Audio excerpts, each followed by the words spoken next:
What's going on YouTube? It's the Danny Roscoe Show. Here I am. I'm by Greenery. And today I was down in Southampton and I was going to do a British History Month episode. But I didn't feel right, to be fair. And I'm going to speak honestly and frankly to everyone. Because it wasn't right for me to stand there and not be honest. Not be honest about a situation. Now it's an autumnal day today. That's what Laura Tobin said on this morning. It's an autumnal day, but it's bloody cold. Right, I'm very cold. So if you're thinking it's a bit weird, the sun's out and I'm wearing this jacket, I'm not part of Black Lives Matter. I mean, the Black Liberation Movement. I'm not. I'm just really cold. So yeah, but it's really important because yesterday, I'm going to speak freely now, and I don't normally speak freely. Well, I normally say, right, I'm only going to go and speak of this topic. Today, I'm going to do something different. I'm just going to speak, right, because I'm so annoyed and I'm so angry at what's going on. I can't really tell where it's going to go. And I hope you can appreciate it as well. So yesterday, at Speaker's Corner in Hyde Park, a place where free speech has been allowed to happen for over 200 years, okay, where you can get on a soapbox and you can say what you like about the King and the Queen, you can say about religion, you've got the freedom to say whatever you want, okay, within reason, but let's not get it twisted. If you don't like what someone's saying, you don't listen to them. We're not in a society where we have to be told, oh, hang on a minute, you don't like that, so you have to move. If you don't like something, you move. Okay? This has been happening for over 200 years. And the King has said you can speak freely there. It's a place for ideas to happen. And when that gets attacked, this is where a problem happens. So yesterday, a Christian woman that goes down there week in, week out, Hayton, she speaks out for her religion of Christianity, the religion of England, and she wants to pick holes and she wants to just to find out why the Quran is so corrupt and why for 1400 years it's not been revised. It can't be revised or anything like that. She speaks out about Allah. She speaks out about these, okay? And it's okay for them to be saying stuff about Jesus and to say, oh, what about him this? But as soon as she says something about Allah or something about Muhammad, like he's a paedophile, when she says things like this, they get really upset and they can't really dictate what's really, they can't really say what's an answer to it. So they get angry. And because they're part of a protected group of people, like the Black Liberation Movement, aka Black Lives Matter, but they've changed the name now because they don't want whiteys in there. So, they're protected. So they feel they don't have to answer the questions, but it's a place of democracy, it's a place to speak freely. So if she wants to say what she wants, and she offends people, it doesn't matter if she's offended them, because she's trying to get her point across, and she's trying to get answers. So the best thing to do, if you want to go to Speaker's Corner, is to prepare to defend whatever you're in support of. I will go there and I will say about Black Lives Matter, but I can defend my view. I will not get offended if someone has an alternative view or someone says this, that and the other, because it's a place for ideas. But when that happens, when free speech gets attacked and a Muslim man, punches a Christian woman, this is when the issues start. And let's not be confused. In France, a guy got his head cut. I've got to put my mouth in. He got his head cut off, decapitated, because he showed a Charlie Hebdo picture. I don't think that crime, if you want to call it a crime, okay, because it's free speech, but Muslims will say that's a crime, but I don't see the punishment fits the crime. The same way as Hayton. She's week in, week out, she goes there for years. Everybody knows what she's about, yet somebody from the side, it was a sucker punch as well, from the side punches her. So we're saying it's okay for this to happen in any part of society, but it's not.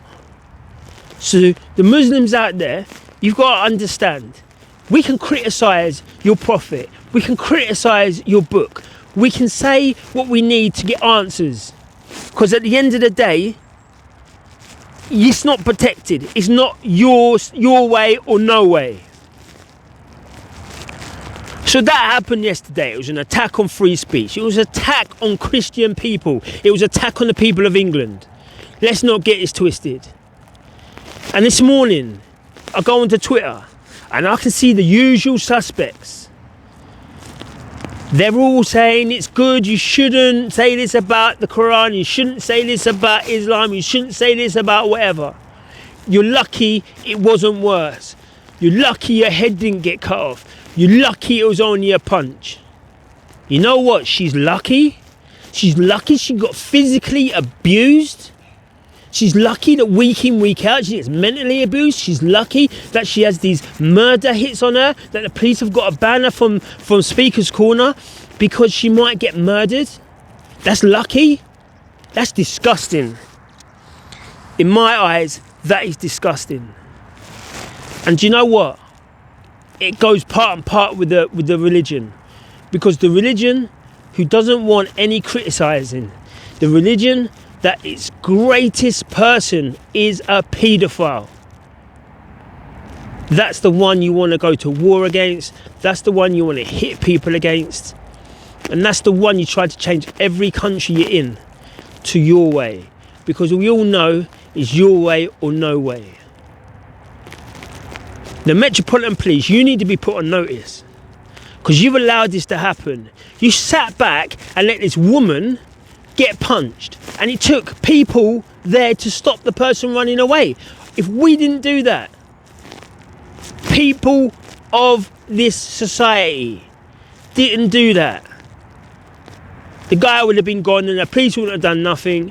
And you know, they didn't really want to do anything because he's against a Muslim, and they don't want to. This is what they say: we don't want to tread on fire, we don't want to create more fire by arresting people, by doing our jobs. That's ridiculous.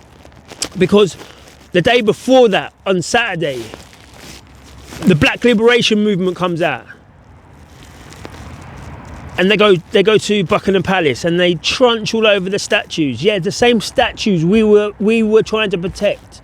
The police allowed them to jump up there with their little microphone saying, you know, things like, this is what democracy isn't, and all that kind of chants. I can't even remember the stuff she comes out with because it's all trash.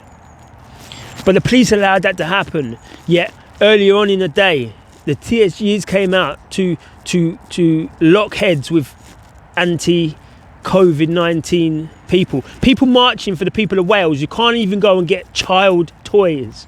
You can't get homeware from their local supermarket because they're on lockdown and they're told it's not an essential item. So we've all been marching for them this weekend, and the TSGs come out, and they've come out hard, and they've come out and they've broken people's bones and they've smacked people up. But yet at Hyde Park, when this happened, at Hyde Park 2 weeks ago, 3 weeks ago, 4 weeks ago, when it continually happens, there is not one TSG there, and there's not one person ready to arrest anyone else or go in hard because they don't want to offend the Muslims. Well, I'm afraid you're offending the British people.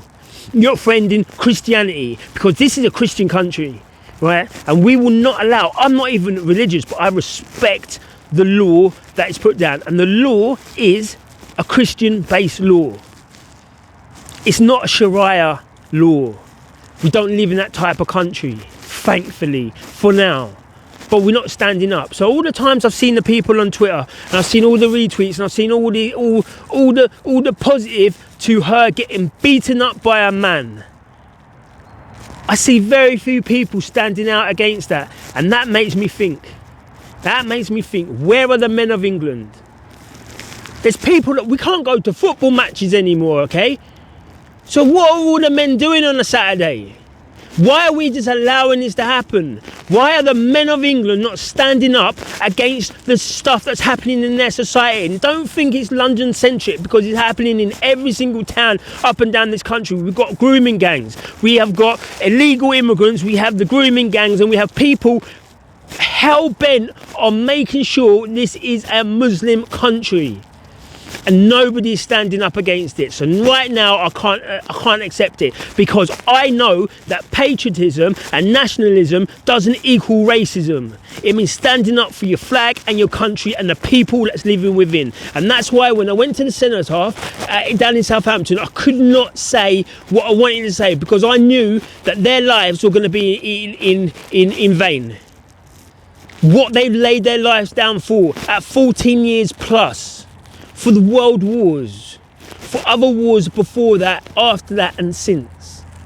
They stood up to protect our freedoms and our democracies, and we are allowing from within people to dictate to us what religion we can criticise, what religion we can do. We've got the police there telling us how to think, where to think. We have the government telling us what to eat, how to eat it, and what times we have to come back from the pub. And if you think that this is just the start and it's going to end soon, it's not. It's going to get worse and worse and worse, and we need to stand up and reclaim what is ours. And I'm telling you now, that tree, this grass, and this land that I walk on is part of my heritage as a British person. And you're going to stand back. I'm going to hear the Twitter people going now, the YouTube people, well, you're only a first generation immigrant. I don't care. It's still my land. I still protect this as it was, as I have had 15,000 generations of Englishmen behind me, because I'm prepared to stand up. And I want to see every man in this country stand up. I don't want to see people waiting for somebody to call a demonstration, for somebody to then go to their local council policy offices. I don't want to see any of that. People waiting. The men of England, we need to protect the women and the children. We can't do that by waiting and waiting and waiting. We need to get into our town centres. We need to get into the places that are sacred to Britain. And we need to make sure that people, outsiders, do not invade our cultural history. Because when they do, we will be so weak that we will roll over like a little dog, and they'll stroke our bellies while slashing our throats. And you think that's me being dramatic? I can see how this country has gone from the 1960s to now. We've had some positiveness, but a lot of it, when we've lost our patriotism, we've lost our nationalism, we've lost our identity, because we've allowed governments to tell us it is racist to support your country. And I'm telling you right now that racism isn't nationalism. Of course you get some people. If the Muslims are saying it's not all Muslims, it's just the fanatics. If the left is saying it's not all the left that are the loopy Antifa scum types, it's the fanatics. The right can't say that. The right has got to accept that everyone that lives under the Queen and the country and the flag has got to be racist. You know what? This is exactly what it is. You're not standing up, you're accepting it. Look in the mirror. Do you see yourself as a man, as a British person, or as a racist? And that's what you got to decide. And it doesn't matter what these people are going to tell you. It doesn't matter. We got to stand up and stand strong. And do you know what? Under my dead body, right, will another woman get attacked for standing up for what she believes in, if I can help it. So that's what I'm saying to the men. What are we doing? Why are we not out there? I expect to see people, when they can, doing what they can. I've had enough of this Twitter, social media, YouTube type of stuff going on. Everyone wants to do a live stream. Everyone wants to do this. Well, no, we're going to go to the streets and claim the streets, and we're going to do our live streams on the streets, actually demonstrating, actually showing support for the people who have died for this country. We're going to start today, people. You know why? Because we're British and we stand under the flag. And if we don't, And if anything that I have said has offended anyone, then you're part of the problem, not me, because you're taking the offence unconstructively.